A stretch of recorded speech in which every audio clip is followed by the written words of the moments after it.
Salibonani molweni guys. Today I've decided ukuthi ndimbothukwa nemaZimbabweans. I've decided ukuthi abantu baseZimbabwe banthuki by speaking the truth. Ndizoyikhuluma iqiniso, ndizoyikhuluma inyani. I'm going to ndikutawura chokwadi nasi so that we might not beat the bushes and act as if we don't know why South Africans are not happy with us. And it's not about papers. They're just talking about documents. It's not it.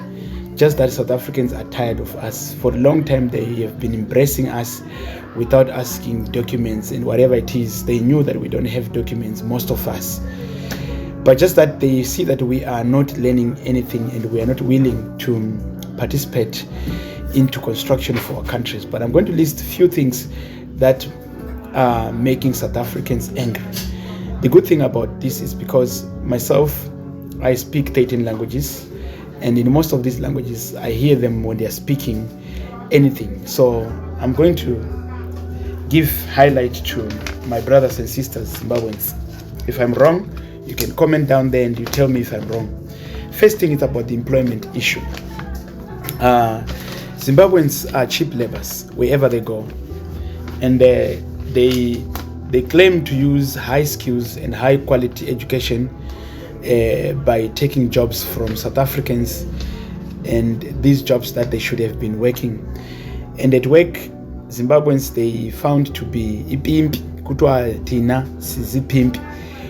Kwanzi tunda kushita mapimpi, we go and report some other people's activities to gain favor so that we can be promoted at work. And also at work, Zimbabweans, when the employer is looking for other people to work, we actually call our brothers, not our people that we live in the community with. Also at work, we say that we group against South Africans so that we may transform to change the condition of the working environment to be a Zimbabwean working area, like where we can easily manipulate each other. And another thing is we accept working long hours with less payment. And the other thing is we also work at difficult conditions and we accept it. And there's many at work, but we're going to go deeper about it on another version. So the second thing is noise. Zimbabweans, we have got noise. This is one thing I know. In our communities, we play noise. Even we play music at louder, even sometimes at the wrong place. We really know that as a foreigner, some music that we play, they don't like it because it's new music into their ears. So when we come to some other people's place and then we start playing our music louder and then we dance funny and then we do noise, South Africans really don't like that. And they feel like we are now comfortable, we're enjoying too much, we have forgotten that we came here as desperate, looking and seeking for better opportunities. The other thing is ushina, dirtiness. South Africans are complaining. They say that ever since that foreigners arrived in South Africa, there is a lot of litter and a lot of places people are just building anywhere to start selling and they leave everything. And I went to witness this. It's the same thing that I've seen in Harare, and it's now also developing in Bulawayo. And these people, mostly my people, the Shona people, they are the one who can easily do. And then when I start speaking this, I know they will be angry, but it's true. This is very true. Let us look at the facts, and we need to accept and acknowledge that we are wrong so that we change. And I don't care, Chorumgantuka, even if you need Tuka, Abantu Basekai, I don't care. But you need to know the truth and start changing the way you are handling the life that you are actually sharing with others in the communities. So we talked about employment, we talked about noise, we talked about dirtiness, dirty. And I want to share also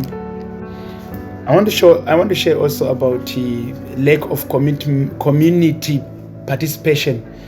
And I witnessed some time ago when the community of Masimelele asked me as a leader for foreigners to say, call foreigners to come to meetings as much as everyone was called, because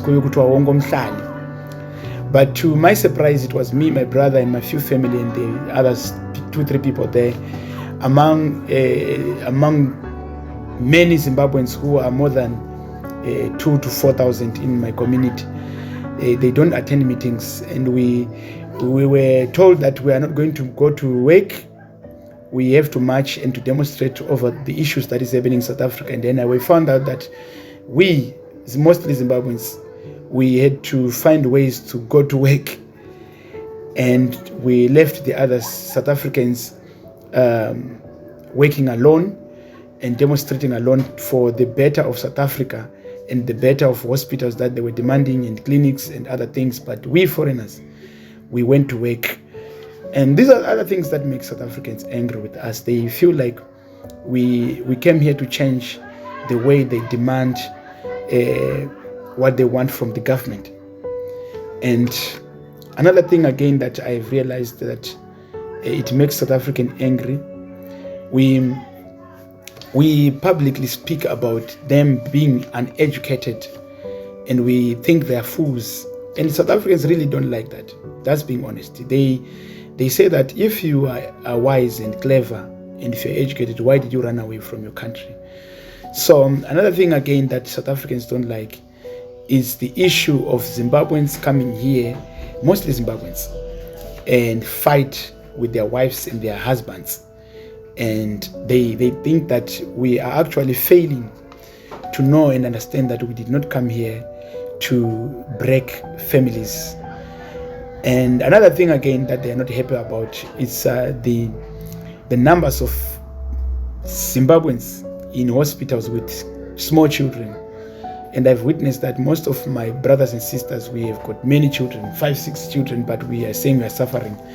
These are the concerns that the South Africans, they are really raising, and they are not happy about it, to see people who are saying we are running away from poverty, and then you start making babies. And then they ask questions like, guys, if you're really suffering, why can't you do birth control so that you focus on the children that you have and try to fix your country, than to come here and make babies? And our hospitals are always full with you guys and with you foreigners, and you are not actually looking at the fact that we as South Africans, we are also struggling to get the same services that we are running for.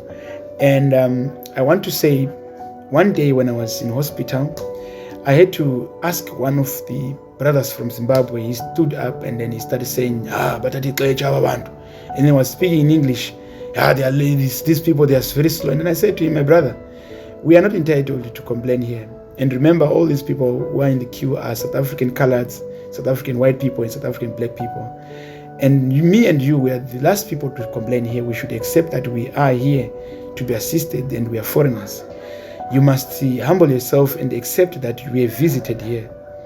He started talking about rights there, and then I said, let me keep quiet, because this person thought he's right. And then I see that he was even angry to me, because I was trying to tell him that let us act like Malawians. Malawians, you never hear them anyway.